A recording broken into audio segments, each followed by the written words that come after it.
요한복음 1장 14절로 18절입니다.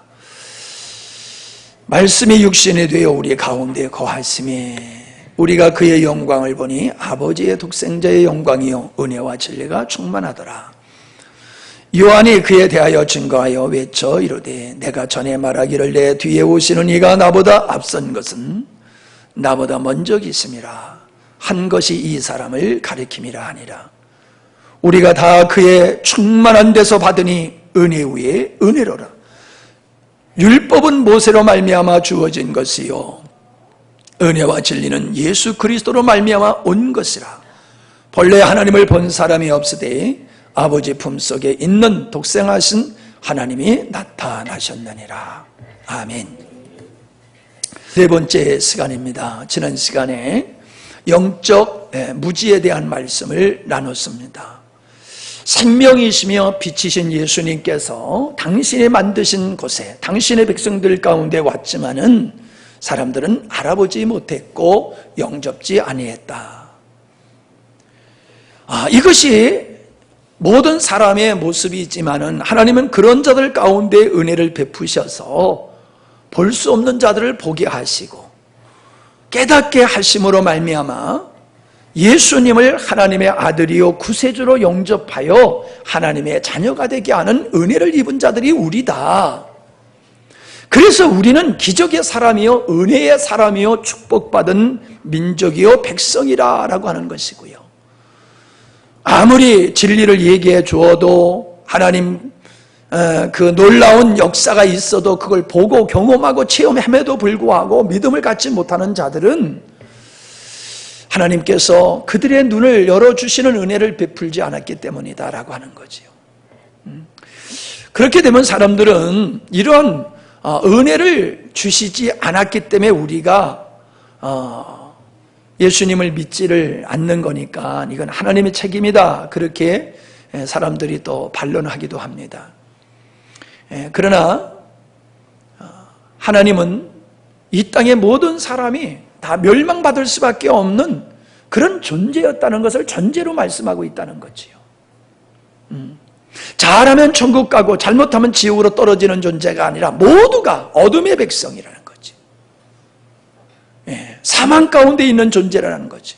그런데 그런 가운데서 하나님은 어떤 사람들을 예정하시고 선택하셔서 이러한 은혜를 베풀어 주신 것이기 때문에 불공평하신 하나님이 아니라 은혜를 베푸신 하나님이다라고 하는 말씀을 나눴습니다. 자, 네 번째 시간입니다. 여기 말씀 14절 말씀이 육신이 되어 우리 가운데 거하심에 자, 이 말씀을 오늘 나누게 됩니다. 말씀, 로고스. 예수 그리스도를 가리키는 것이라고 우리가 앞 시간에 배웠습니다. 예수님은 영이십니다. 하나님과 같이. 원래 그분은 우리와 같은 육신을 가지신 분이 아니셨지요. 근데 이분이 성자이신 예수님께서 성부 하나님의 창조 전에 의도하신, 창세 전에 의도하신 일에 동참하셔서 창조의 역사를 이루셨지요. 그래서 여기 말씀해 보더라도 10절에 보면은 그가 세상에 계셨음에 세상은 그로 말미암아 지은 바 되었으되 라고 말씀을 하고 계시지 않습니까? 이 세상은 예수 그리스도로 말미암아 지어졌다는 거지요. 다시 말하면 하나님의 창조 사역 속에는 성부 하나님 홀로 하신 것이 아니라 성부 하나님, 성자 하나님, 성령 하나님이 함께 하셨고 그 하나님의 궁극적인 창조의 의도를 이루시기 위한 십자가의 사건 속에서도 예수님이 십자가에 지실 때에 그곳에 하나님이 함께 하셨고 성령님도 함께 하셨다라고 하는 거죠. 그래서 예수님의 부활은 성령으로 말미암아 하나님께서 예수를 죽은 자 가운데서 살리셨다고 말씀하고 있음을 우리가 보게 되어집니다. 자, 이처럼 하나님의 창세 전의 의도를 이루시는 우리 주님께서 때가 되매 갈라디아서 4장에 보면 때가 되매 그분이 율법 가운데 나셨다고 그랬습니다. 때가 됐다는 이야기는 하나님의 어떤 계획에 의해서 어떤 시점, 의도하신 시점에 예수님이 이 땅에 오셨다는 겁니다. 하나님의 뜻을 이루기 위해서 예수님이 이 땅에 오셨는데 어떻게 오셨느냐? 육신을 입고 오셨다는 겁니다. 하나님이신 그분이 인간의 모습으로 이 땅에 오셨다는 겁니다. 왜 육신이 되셔야 됐느냐는 거예요. 육신이 되었다. 피조물의 모습으로 예수님이 이 땅에 오셨다는 거지요. 거기에는 목적이 있고 어떤 목적을 이루기 위한 수단으로서의 성육신을 이야기하고 있는 겁니다. 우리는 죄인을 구원하러 오셨다라고 하는 것은 너무나 잘 알고 있습니다. 그러나 그것만이 예수님이 육신을 입게 되신 것은 아니다라고 하는 겁니다. 우리가 세례 요한의 오늘 본문 말씀을 통해서 보면은 세례 요한의 증거를 통하여 예수님은 속죄양으로서 화목제물로서 이 땅에 오셨음을 우리에게 보여주고 있지 않습니까? 한번 보십시다. 7절 저가 증거하러 왔으니 곧 빛에 대하여 증거하고 모든 사람으로 자기를 인하여 믿게 하려 함이라. 자, 36절 세례 요한이 증거하는 겁니다. 예수님의 다니심을 보고 말하되 보라 하나님의 어린 양이로다 라고 말씀하고 있음을 보게 됩니다. 하나님의 어린 양. 자, 이 어린 양이라고 하는 것은 우리가 출애굽할 당시에 10가지 재앙 중에서 마지막 재앙, 장자를 다 죽이는 재앙 속에 그 양이 죽고 그 양의 피 흘림을 통하여서 장자가 죽지 않게 되어지는 사건을 우리는 알 수가 있지요. 그 양의 죽음을 통하여 죽어야 될 사람이 살아났다는 거지요. 그 이야기를 하면서 모든 인간은 다 죽어야 되는데 그 양 때문에 죽어야 될 사람이 살아나는 것과 같이 예수 그리스도를 통하여 많은 사람은 살게 된다. 그 이야기를 하고 있는 것입니다. 자, 모든 사람의 죄를 사하고 살리는 역사는 무엇을 통해서 이루어지느냐 하면 죄 사함은 피 흘림을 통해서라는 거예요. 찾아보시기 바랍니다. 히브리서 9장 22절입니다. 율법을 따라 거의 모든 물건이 피로서 정결하게 되나니 피 흘림이 없은즉 사함이 없느니라. 피 흘림을 통해서 죄 사함이 이루어진다라고 얘기를 하고 있습니다. 이 피를 흘릴 수 있는 것은 영은 흘릴 수가 없지요. 육체를 가진 존재만이 피를 흘릴 수 있습니다.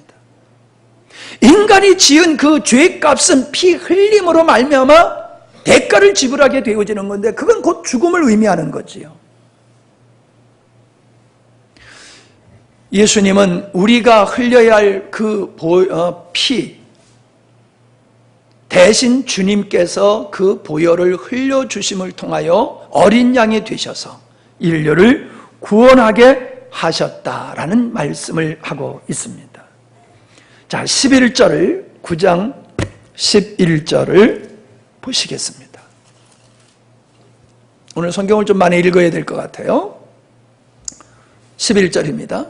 그리스도께서는 장래 좋은 일의 대자장으로 오사 손으로 짓지 아니한 것 곧 이 창조에 속하지 아니한 더 크고 온전한 장막으로 말미암아 염소와 송아지의 피로 하지 아니하고 오직 자기 피로 영원한 속죄를 이루사 단번에 성소에 들어가셨느니라. 염소와 황소의 피와 및 암송아지의 죄를 부정한 자에게 뿌려 그 육체를 정결하게 하여 거룩하게 하거든 하물며 영원하신 성령으로 말미암아 흠 없는 자기를 하나님께 드린 그리스도의 피가 어찌 너의 양심을 죽은 행실에서 깨끗하게 하고 살아계신 하나님을 섬기게 하지 못하겠느냐. 자, 여기서 뭔 얘기를 하고 있습니까? 구약의 제사 제도를 얘기하면서 구약의 제사도 피 흘림을 통한 제사였던 것과 같이 그 피 흘림의 제사는 예수 그리스도를 예표한 것이다. 그래서 짐승의 표는 사람의 죄를 완전히 도말할 수 없기 때문에 죄를 지을 때마다 그 제사를 지내야 됐지만은 흠이 없으신 예수님께서 그 희생양이 되셔서 십자가에서 죽어 주심으로 말미암아 그 흠 없는 예수 그리스도의 피로 말미암아 모든 사람이 죄를 사함받게 되었다라고 말씀하고 있는 것입니다. 그러니까 예수님은 이 땅에 오신 것이 죽으러 오신 거예요. 피 흘리러. 피 흘림을 통하여 죄인을 구원하시기 위해서 오신 거죠. 그러니까 성육신, 우리와 같은 피를 흘릴 수 있는 육체를 입으셔야 됐다는 거예요. 자, 10장, 히브리서 10장 1절로 10절인데 좀 길지만은 잘 보십시다. 율법은 장차 올 좋은 일의 그림자일 뿐이요 참 형상이 아니므로 해마다 늘 드리는 같은 제사로 나오는 자들을 언제나 온전하게 할 수 없느니라. 그렇지 아니하면 섬기는 자들이 단번에 정결하게 되어 다시 죄를 깨닫는 일이 없으리니 어찌 제사 드리는 일을 그치지 아니하였으리요. 그러나 이 제사들에는 해마다 죄를 기억하게 하는 것이 있나니 이는 황소와 염소의 피가 능히 죄를 없이 하지 못함이라. 그러므로 주께서 세상에 임하실 때에 이르시되 하나님이 그 제사와 예물을 원하지 아니하시고 오직 나를 위하여 한 몸을 예비하셨도다. 구약의 제사를 하나님은 원치 아니하시고 한 몸, 온전한 속죄양을 예비하셨도다 그 말이지요. 번제와 속죄제는 기뻐하지 아니하시나니 이에 내가 말하기를 하나님이여 보시옵소서 두루마리 책에 나를 가리켜 기록된 것과 같이 하나님의 뜻을 행하러 왔나이다 하셨느니라. 그러니까 예수님은 하나님의 뜻을 이루기 위해서, 즉 속죄양으로 이 땅에서 피 흘리기 위해서 육신을 입고 이 땅에 오셨다라고 얘기를 하고 있지요. 8절 위에 말씀하시기를 주께서는 제사와 예물과 번제와 속죄제는 원하지 아니하시고 기뻐하시지도 아니하신다 하시고 이는 다 율법을 따라 드리는 것이라. 그 후에 말씀하시기를 보시옵소서 내가 하나님의 뜻을 행하러 왔나이다 하셨으니 그 첫째 것을 폐하심은 둘째 것을 세우려 하심이라. 이 뜻을 따라 예수 그리스도의 몸을 단번에 드리심으로 말미암아 우리가 거룩함을 입었노라. 제사장마다 매일 서서 섬기며 자주 같은 제사를 드리되 이 제사는 언제나 죄를 없게 하지 못하거니와 오직 그리스도는 죄를 위하여 한 영원한 제사를 드리시고 하나님 우편에 앉으셨다. 이 이야기가 뭡니까? 예수님은 구약에서 제사 지낼 때 죽었던 사람들의 죄를 사함받기 위해서 사람들이 죄를 뒤집어쓰고 죽었던 그 양, 그 염소, 그 모형적이고 상징적이었던 그분의 본체, 그것의 본체신 분이 예수님이다. 구약의 제사의 제물로서는 우리의 죄가 완전히 소멸되는 게 아니다. 바로 예수 그리스도를 상징하는 것이다 라고 하는 거지요. 그래서 예수님은 육체를 입고 이 땅에 오셔서 죽기 위해서 육체를 입고 오신 것이다. 요한복음 6장 38절로 40절에 보면은 내가 하늘로서 내려온 것은 내 뜻을 행하려 함이 아니요 나를 보내신 이의 뜻을 행하려 함이니라. 나를 보내신 이의 뜻은 내가 주신 자 중에 내게 주신 자 중에 내가 하나도 잃어버리지 아니하고 마지막 날에 다시 살리는 이것이니라. 아버지의 뜻은 아들을 보고 믿는 자마다 영생을 얻는 이것이니 마지막 날에 내가 이를 다시 살리리라. 요한복음 12장 27절에 보면은 하반절에 이랬습니다. 내가 이를 위하여 이때에 왔나이다. 이를 위해서가 뭡니까?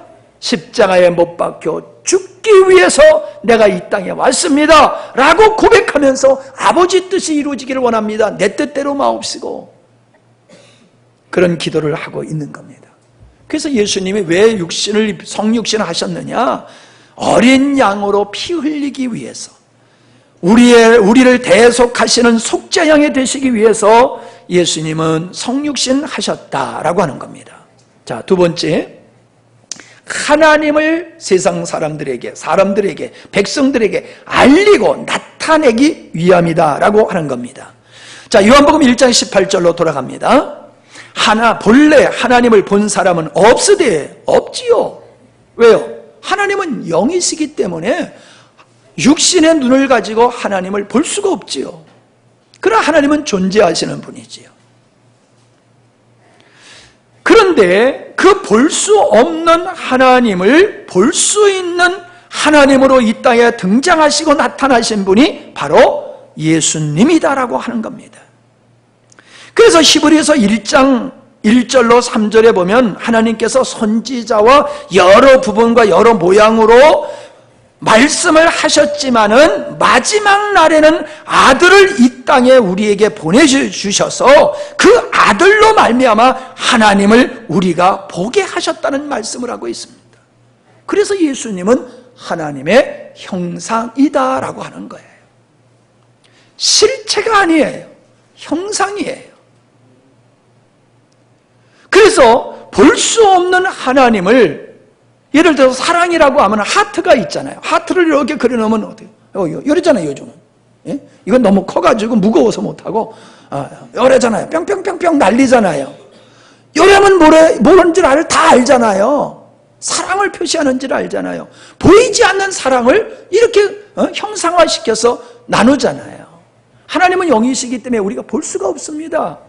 그 하나님을 육신이 되셔서, 하나님께서 육신을 입으셔서 이 땅에 사시고 이 땅에 사심을 통하여서 그 볼 수 없는 영이신 하나님이 어떠한 분인 것을 우리에게 알게 하시기 위해서 육체를 입으셨다는 거예요. 자, 보세요. 빌립이 요한복음 14장에 보면은 하나님을 보여달라고 합니다. 하나님, 우리에게, 예수님, 우리에게 하나님 아버지를 보여주세요. 그랬더니 예수님이 나를 본 자는 하나님을 본 것이다. 나를 보고서 어찌 하나님을 보여달라고 하느냐? 그랬습니다. 요한복음 17장 6절에 보면은 세상 중에 내게 주신 사람들에게 내가 아버지의 이름을 나타내었나이다. 아버지의 이름을 나타냈다는 것은 하나님의 성품을 보여줬다는 거예요. 나타냈다는 거예요. 그래서 예수님은 볼 수 없는 하나님을 인간들이 가시적으로 보고 느끼도록, 하나님은 이런 분이로구나 라고 하는 것을 깨닫도록 우리 주님이 성육신하셔서 이 땅에서 인간들과 동일하게 사셨다라고 하는 겁니다. 그래서 우리는 예수님을 알아야지 하나님을 알 수 있는 겁니다. 예수님을 알수록 하나님을 알아가는 겁니다. 예수님을 모르면 하나님을 알 수가 없지요. 자, 세 번째는 뭐냐 하면은 정상적인 그리스도인이 어떤 존재이냐, 그리고 정상적인 그리스도인의 삶의 원리가 무엇냐라고 하는 것을 예수님이 보여주시기 위해서 육신을 입으셨다는 거예요. 예수님은 하나님의 아들이시며 우리와 똑같은 인간이셨습니다. 예수님도 안 잡수시면 배가 고프셨어요. 예수님도 주무시지 아니하면 졸리우셨어요. 매를 맞으시면 고통을 느끼시는 분이셨어요. 예수님은 하나님이시지만은 성육신 하심으로 말미암아 우리와 똑같은 인간이셨습니다. 근데 우리는 예수님은 하나님이시니까 이 전제를 가지고 예수님은 안 잡수셔도, 배가 안 고프고 안 주무셔도, 졸립지 않고 맞아도 안 아프고, 우리 그런 생각을 합니다.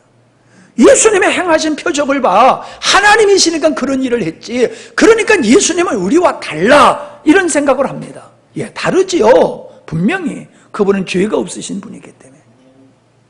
그러나 그분은 그 신성을 자기가 육체를 입고 사는 데에 사용하시지 않았다는 거예요. 신성을 가지고 계셨지만은, 아니, 하나님이 뭘 잡수세요? 잡수실 필요가 뭐가 있습니까? 그죠?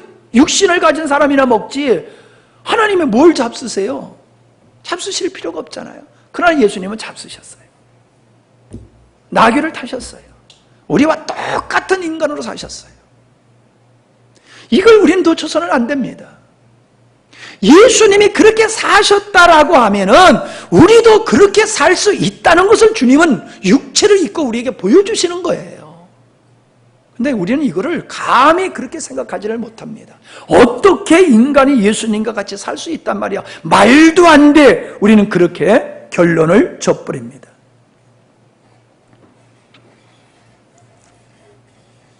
자, 요한복음 6장 38절을 보십시다.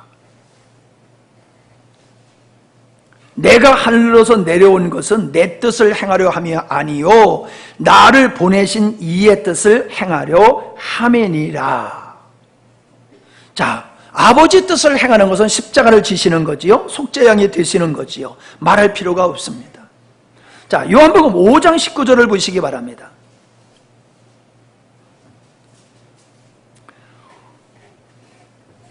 그러므로 예수께서 저희에게 이르시되 내가 진실로 진실로 너에게 이르노니 아들이 아버지 하시는 일을 보지 않고는 아무것도 스스로 할 수 없나니 아버지께서 행하시는 그것을 아들도 그와 같이 행하느니라. 예수님은 당신의 인생을 사시지 않았다는 거예요. 성육신하여 이 땅에 보내신 아버지 뜻을 위해서 살았다는 겁니다. 그리고 이 땅에서 33년 동안 사시면서 특별히 공생애 중에서 예수님께서 말씀하시며 행하시는 모든 행위들은 스스로의 생각이나 어떠함으로 하지 않았다는 겁니다. 철저하게 아버지께서 주신 말씀을 했고 아버지께서 하시는 일만 예수님이 하셨다는 겁니다. 이게 굉장히 중요한 겁니다. 성도의 삶이 무엇이냐라고 하는 것은 무엇을 이룸에 있는 게 아닙니다. 거창하게 어떤 것을 행하는 데 있는 게 아니라는 거예요. 성도의 삶의 궁극적인 목적은 나를 이 땅에 보내시고 나를 하나님의 자녀로 구원하신 아버지 뜻을 이루는 것이 우리 인생의 목적이 되어야 된다는 겁니다. 사람마다 자기의 비전을 갖습니다. 이상을 품습니다. 남한테 해를 주지 아니하면 다 옳은 것으로 압니다. 근데 성경은 그렇게 말하고 있지 않아요. 예수님이 보내심을 받은 것 같이 우리도 이 땅에 보냄을 받은 존재로 부름을 받은 존재로 아버지 앞에 우리가 있어요. 그래서 내 인생은 내 것이 아니에요. 창조주이며 구원하신 분이 내 인생의 주인이세요. 그래서 나를 구원하신 그분의 뜻을 이루어내는 게 성도의 삶이라는 거예요. 이게 첫 번째예요. 예수님은 오직 아버지 뜻을 이루기 위해서 사셨어요. 예수님이니까 그렇게 살아야지. 우리는 달라. 아니에요. 도리어 우리는 더 그 책임이 막중한 겁니다. 우리는 아버지 뜻을 위해서 지음을 받았고 구원을 받았기 때문에 우리는 나를 목적으로 내가 원하는 인생을 살면 안 됩니다. 근데 오늘날 어떻습니까? 오늘날 그리스도인의 삶을 여러분 가만히 들여다보십시오. 창조하신 하나님의 의도와 우리를 구원하여 하나님의 자녀로 삼으신 그분의 뜻이 우리의 인생의 목적이 되어지고 그것을 이루기 위한 하나님의 뜻을 나의 비전으로 삼고 살아가는 그리스도인들이 얼마나 있습니까? 하나님이 필요해서 하나님을 믿는 것이지, 천국 가고 싶어서 예수를 믿는 것이지, 나를 하나님의 자녀로 삼으신 그 아버지의 뜻에는 사람들이 관심을 별로 안 갖습니다. 그냥 신학적으로 얘기할 뿐이지 삶의 목적이 하나님이 되어 있지 않습니다. 마치 이스라엘 백성들이, 구약의 이스라엘 백성들이 철저하게 절기를 지키고 제사를 지내지만 관심이 하나님께 없었던 것과 같이 오늘도 많은 사람이 입술로는 하나님을 얘기하고 예수님을 구세주로 얘기하지만은 하나님이시며 구세주이신 그분의 의도와 목적과는 상관없이 살아간다라고 하면은 이건 정상적인 그리스도인이 아니다라는 겁니다. 아무리 주일날 예배드리에 나와서 주일 성수를 하고 11조를 하고 헌금을 하고 봉사를 한다 할지라도 그의 삶이 나를 부르신 분이 인생의 목적이 되어 있지 아니하면은 그 신앙은 정상적인 신앙이 아니라는 것이지요. 그러면 삶의 원리가 뭐냐라고 하는 것을 우리에게 보여주고 있습니다. 자, 요한복음 12장 50절입니다. 요한복음 12장 50절. 시작. 나는 그의 명령이 영생인 줄 아노라. 그러므로 나의 이루는 것은 내 아버지께서 내게 말씀하신 그대로 이루노라 하시니라.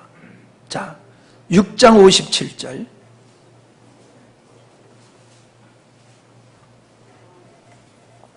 시작. 살아계신 아버지께서 나를 보내심에 내가 아버지로 인하여 사는 것 같이 나를 먹는 그 사람도 나로 인하여 살리라. 내가 아버지로 인하여 산 것 같이, 그게 주님의 삶의 원리였어요. 자기가 주체된 삶이 아닙니다. 주님이 목적이 되고 주님으로 말미암아, 아버지가 목적이 되고 아버지로 말미암아 살아가는 인생이 바로 주님의 삶이었다는 거예요. 목적과 동기가 하나님이셨다는 거예요. 이와 같이 너희들도 나로 인하여 살아라. 내가 아버지로 인하여 산 것 같이 너희들도, 구원받은 하나님의 백성들도 예수님으로 인하여 사는 거야. 그게 그리스도인의 삶의 원리야 라고 말씀해주고 있는 거예요. 우리는요, 구원은 믿음으로 받는다는 건 너무나도 잘 압니다. 그런데 문제는 뭐예요? 구원받은 후의 삶은 내 힘으로 살려고 드는 거예요. 구원도 하나님의 은혜로 구원받는 것 같이 구원받은 자의 삶도 구원하신 하나님의 은혜로, 즉 예수 그리스도로 구원받고 예수 그리스도로 말미암아 살아가는 것이 정상적인 그리스도의 삶의 원리라는 거예요. 근데 우리는 그렇게 안 살아요. 구원은 은혜로 받고 삶은 내 힘과 노력으로 사는 거예요. 마치 구약의 성도들이 율법을 지키고 완성해서 구원에 이르려고 하는 헛된 삶을 살듯이 오늘날 그리스도인들은 삶의 원리가, 구원받은 삶의 원리가 복음적이지 아니하고 율법을 지켜서 구원에 이르려고 하는 것 같이 율법에 준한 의식을 가지고 사는 거예요. 다시 말하면요, 우리는 옳고 그름을 분별해서 살라고 부름을 받은 게 아닙니다. 아담은 옳고 그름을 분별해서 하나님 앞에 사는 존재가 아니라 아담은 하나님께 오직 순종하는 것만이 아담의 삶이었어요. 선택의 여지가 없어요. 자기 스스로가 어떤 걸 선택할 수 있는 것이 아담에게 주어진 게 아니에요. 생명이신 하나님이 말씀하신 대로 살아가는 게 아담의 삶의 원리고 성도의 삶의 원리인 거예요. 근데 우리는 구원은 믿음으로 받고 삶의 원리는 율법적으로 살아가는 거예요. 율법적으로. 옳고 그름을 따라 내가 노력해서 하나님의 말씀을 이루는 삶을 살려고 하는 거예요. 물론 의지적으로 우리는 그러한 노력이 있어야 되는 건 맞아요. 그러나 율법을 자기 힘으로 지킬 수 없음과 같이 구원받았으나 구원받은 자도 자기 노력으로 율법을 실현해내고 구원받은 자와 같은 삶을 살 수가 없는 거예요.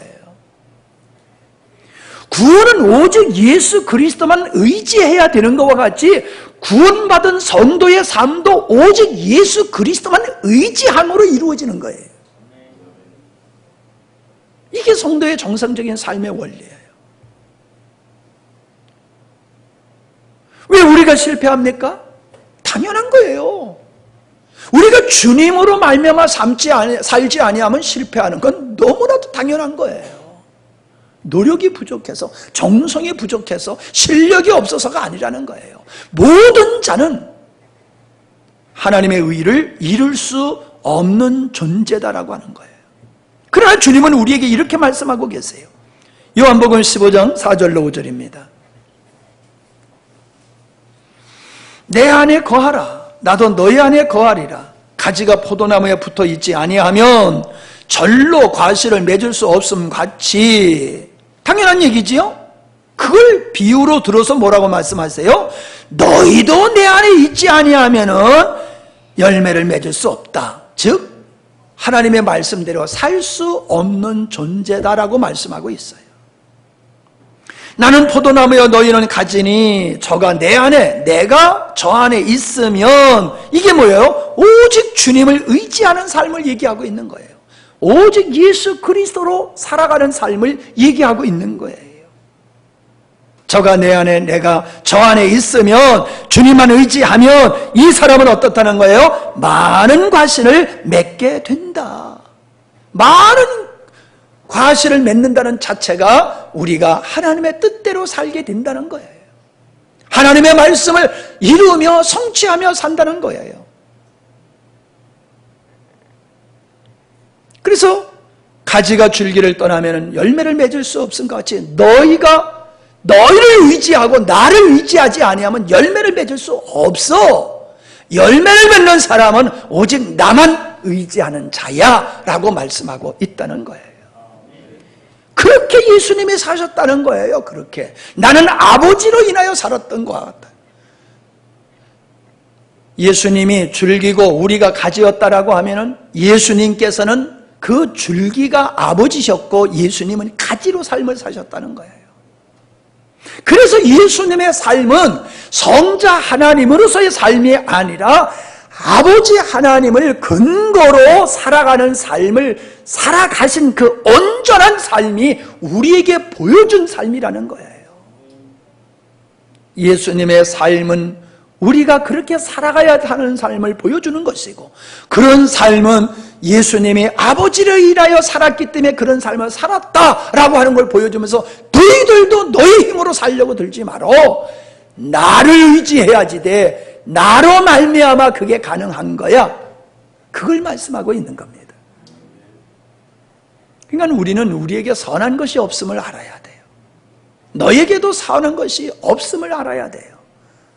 오직 우리에게 선한 것이 나타나는 것은 우리에게 있는 선이 아니라 바로 우리 안에 계신 예수 그리스도의 선함이 우리를 통하여 드러날 뿐이에요. 그 선함이 드러나지 아니하고 열매가 맺어지지 않는 것은 노력의 부재가 아니라 주님으로 살지 않기 때문에 육적인 것이 드러나는 것임을 우리에게 보여주고 있지 않습니까? 로마서 8장 3절 율법이 육신으로 말미암아 연약하여 할 수 없는 그것을, 이게 인간이에요. 그것이 구원받았으나 전혀 변함이 없어요. 그래서 7장에서의 그 실패의 모습이 연약하여, 육신으로 말미암아 연약하여라고 하는 것으로 나타나는 거지요. 육신으로 말미암아 연약하여 할 수 없는 그것을 하나님은 하신대요. 우리 안에서 하나님이 하신대요. 곧 죄로 말미암아 자기 아들을 죄에 있는 육신의 모양으로 보내어 육신의 죄를 정하사 육신을 따르지 아니하고, 육신을 따르지 않는다는 게 뭐예요? 육신을 신뢰하지 아니하고, 자기를 신뢰하지 아니하고, 나는 무라고 인정하고 오직 주님만 의지하는 그걸 가리키는 거지요. 육신을 따르지 아니하고 그 영을 따라 행하는 우리에게 율법의 요구가 이루어지게 하려 하심이라. 율법의 요구가 이루어지게 하려 하심이라. 하나님의 말씀을 따라 살 수 있는 것은 육체를 신뢰하지 아니하고 주님만 신뢰하고 주님만 의지하는 자에게 율법의 요구가 이루어지는 열매를 맺게 된다라고 하는 겁니다.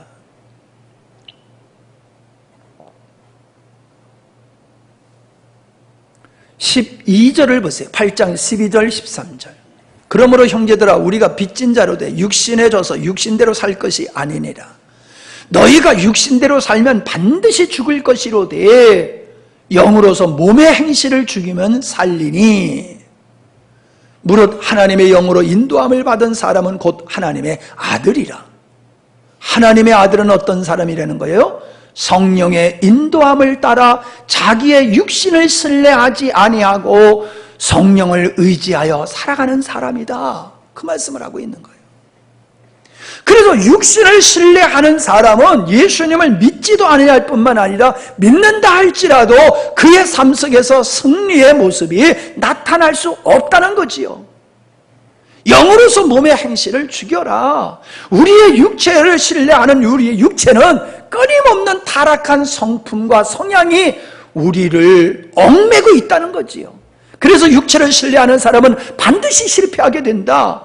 누가 이길 수 있느냐? 육체를 신뢰하지 아니하고 주님만 의지하는 사람만이 주님으로 말미암아 육체의 타락한 성향을 극복하고 성령의 열매를 맺을 수 있다라는 말씀을 하고 있는 겁니다.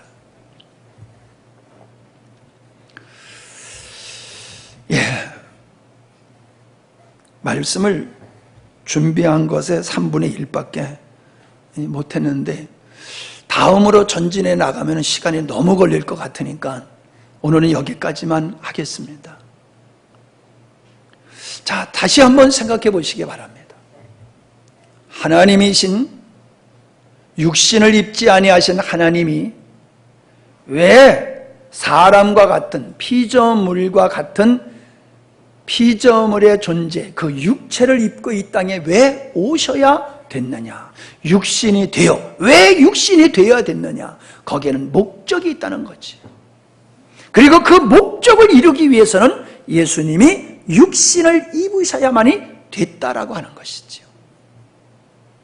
그 육신을 입으신 이유는 피 흘리기 위함이다. 속죄양이 되기 위해서다. 두 번째는 하나님, 볼 수 없는 하나님을 우리가 볼 수 있도록 육체를 입으시고 그분이 이 땅에서 우리 눈에서 말씀하시고 행하시는 것을 통하여서 하나님이 어떠한 분이심을 사람들이, 백성들이 알게 하셨다. 예. 세 번째는 뭐예요?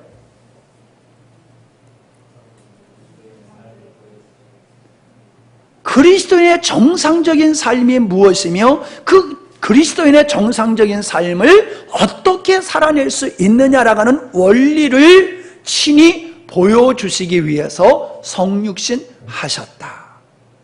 그래서 우리는 예수님을 통하여 하나님을 알아야 되는 것이죠.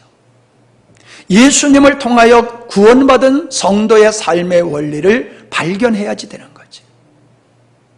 구원받은 자의 삶을 주님은 어떻게 이끌어 가시느냐라고 하는 그 최종적인 목적을 우리가 분명히 알아야지 되는 거지요.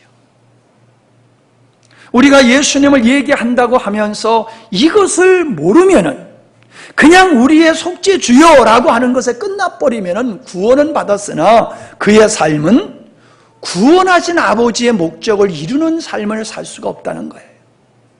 근데 사람들은 여기에 관심이 별로 없는 것 같아요. 왜냐하면은 예수님을 믿는 목적이 구원받기 위해서 믿기 때문에 그래요. 인본주의적 신앙이에요. 인본주의적, 나 중심적 신앙을 가졌기 때문에 예수님이 나를 위해서 죽으신 것까지만 가고 그 이상은 안 나가고 있다는 거예요. 들으려고 들지도 않고 깨달으려고 들지도 않고 관심이 없습니다. 그래서 그가 구원을 받았을지 모르지만 그 삶 속에서 구원하신 아버지의 목적이 안 이루어지는 거지요. 구원하신 아버지의 목적이 안 이루어진다라고 하는 것은 거기서 하나님의 영광을 볼 게 없어요. 여러분 사도행전을 읽어보세요. 우리 주님께서 그들과 함께 하심이 너무나도 명확하게 보이지 않습니까? 왜 사도행전에 나타난 하나님의 백성들에게 하나님의 영광이 그렇게 현저하게 나타났습니까? 그들은 아버지의 뜻을 위해서 살았기 때문이에요. 아버지 목적을 위해서 살았기 때문에 그들에게는 하나님이 하나님 되심이 충만하게 나타냈던 거예요. 근데 오늘 우리 그리스도인들은 성경 속에 예수님만 얘기하고 성경 속에 하나님만 얘기하지 나의 삶 속에서 살아계신 하나님이 나를 어떻게 인도하셨고 어떻게 세우시고 어떻게 나를 지어가셨느냐, 어떻게 나를 이기는 자로 하나님께서 나를 이끄셨느냐라는 고백을 하지 못해요. 여러분, 체험이라고 하는 것은 신비한 체험만이 체험이 아닙니다. 신비한 체험만 추구하는 사람이 있어요. 은사주의자들이 그런 사람들이에요. 근데 우리 성도들이 신비한 그 은사를 통하여 신비한 체험보다도 더 놀라운 것은 나의 일상생활 속에서 하나님의 나와 함께 하심이에요. 복음을 알게 하시고 진리를 깨닫게 하시고 오늘 나를 부르신 하나님의 목적을 위해서 나를 지어가시는, 나를 만들어가시는 우리 주님의 그 손길을 우리는 간증해야지 돼요. 그걸 간증해야 돼요. 근데 제가 흔히들 간증하시는 분들의 책을 읽어보면은 나를 이렇게 지어가시는 하나님을 이야기보다는 어떤 현상을 대부분 이야기해요. 틀린 건 아니지요. 그러나 현상에 묶인 사람은 인격적인 하나님을 알지 못해요. 알기가 어려워요. 진리를 알기가 어려워요. 현상에 관심을 갖는 사람은. 하나님의 역사는 현상이 중요한 게 아니에요. 이 산을 명하여 이 산이 저리로 옮겨지는 거, 그런 게 중요한 게 아니에요. 성령의 역사는 하나님을 알게 하시는 은혜예요. 하나님을 알게 하시는 것. 그게 성령의 역사를 체험하는 것이 되어야지 되는 거예요. 하나님에 대해서는 그냥 꽝꽝이야. 아무것도 몰라. 봤다, 들었다, 진동이 왔다. 저 그거 부정하지 않습니다. 그러나 성령의 역사는 그게 목적이 아니에요. 사도행전에 나타난 모든 성령의 역사가 지금도 일어납니다. 그러나 그 역사가 무엇을 위해서 나타나는지를 우리는 알아야 됩니다. 그것은 진리를 우리에게 알게 하고 믿게 하기 위함이에요. 현상을 통하여 내 삶을 부유하게 만들고 화려하게 만들고 사람의 주목을, 이목을 끌게 하는 데에 목적이 있는 게 아니에요. 사람들 앞에 내가 존경받고 내가 높아지는 데 있는 게 아니에요. 사람들에게 부러움을 사는 게 성령의 목적이 아니에요. 성령은 우리를 그렇게 높이지 않으세요. 성령은 우리를 온전한 믿음의 사람으로 만들어가는 목적을 위해서 우리 가운데 역사하세요. 그렇기 때문에 기사와 표적은 그렇게 중요한 게 아니에요. 기사와 표적을 통해서 우리가 하나님의 사람으로 지어지는 게 아니에요. 깨닫게 하시는 은혜입니다. 깨닫게 하시는 은혜를 통하여 우리는 하나님의 사람으로 지어지고 온전한 사람으로 만들어지는 줄로 믿습니다. 우린 그 감정, 그 체험이 늘 있어야지 돼요. 그 체험이 늘 있어야 돼요. 실패 속에도 있어야 되고 고난 속에서도 있어야 되고 슬픔 속에서도 하나님께서 이런 고난과 역경과 슬픔 속에서 하나님은 나를 이렇게 붙드셨고 이렇게 나를 이끌어 가셨어 라는 고백이 있어야지 돼요. 그것이 주님과 함께하는 사람이에요. 주님과 함께하는 사람은 그런 고백을 하게 되어 있어요. 그런 사람이 성숙한 그리스도인이고 그런 사람이 승리하는 그리스도인이 될 수가 있는 겁니다. 저는 요한복음을 요즘 매일 한 번씩 읽다시피 합니다. 매일 요한복음을 한 번씩 읽어요. 여러분에게 추천을 하고 싶은 책이 있는데 그 메시지라고 하는 책이 있어요. 그건 뭐냐 하면은 성경을 현대인들이 잘 이해할 수 있도록 번역한 성경이에요. 그걸 여러분들이 사서 읽어보시면 좋겠어요. 그걸 읽으면요 이해가 잘 돼요. 성경이. 그것만 읽으면 안 되지만은 그걸 반드시 여러분이 사서 한 권씩 가지시고 같이 읽으시면은 좋겠다는 말씀을 드립니다. 얼마나 재미가 있고 은혜가 되는지 몰라요. 오늘 말씀을 준비한 게 많아요. 근데 거기까지 나가면 안 될 것 같아서 중간에 마음을 멈추고 다음에 이어서 하게 될 텐데, 성경을 많이 읽어보시기 바랍니다. 요한복음을 좀 많이 여러분이 좀 읽으세요. 여러분이 읽어야지 설교가 또 은혜가 되고 깨달아지는 역사도 더 크리라고 믿습니다. 기도하시겠습니다. 말씀이신 예수님께서 육신이 되어 왜 예수님이, 하나님이신 예수님이 육신을 입고 우리와 같은 인생으로 이 땅에 오셨는가를 살펴보았습니다. 우리는 한 부분만 알고 전부로 생각하는 실수를 많이 범해오고 있습니다. 이제는 주님이 육신을 입으셨던 그 이유를 세 가지를 살펴보았는데, 명확하게 그 이유를 이해하게 하여 주시옵시고, 예수님의 육신을 입으신 그 삶, 육신을 입고 행하신 그 일, 육신을 찢으심으로 피 흘리심으로 행하신 그 일이 어떠한 우리에게 축복이 되는 것인가를 명확하게 알게 하여 주시옵소서.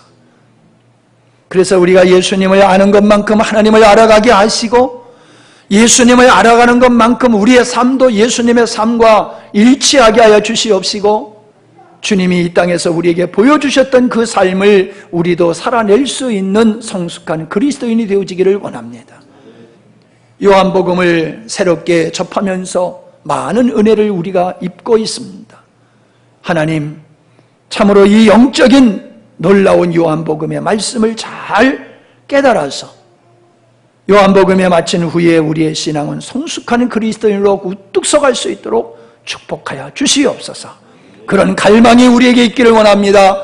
그러한 열정이 오늘 참석하지 못한 우리 사랑하는 교우들에게도 다 있기를 원합니다.